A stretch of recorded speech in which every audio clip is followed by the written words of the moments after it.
এমন দিনকাল পড়েছে না, তুমি যতই যাদের জন্য নিজের জীবনটাকে পর্যন্ত ত্যাগ করে দাও, কিচ্ছু পাবে না।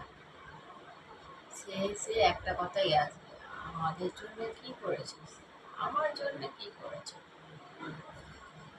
তাই সত্যি করে বলতে কি, এইসব ত্যাগ না করাই ভালো, কারোর জন্যই না।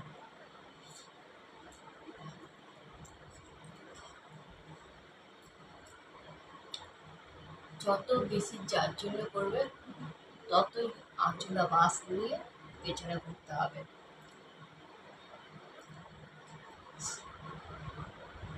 তাই জন্য সত্যি বলতে এখন আর ভক্তি হয় না কারণ।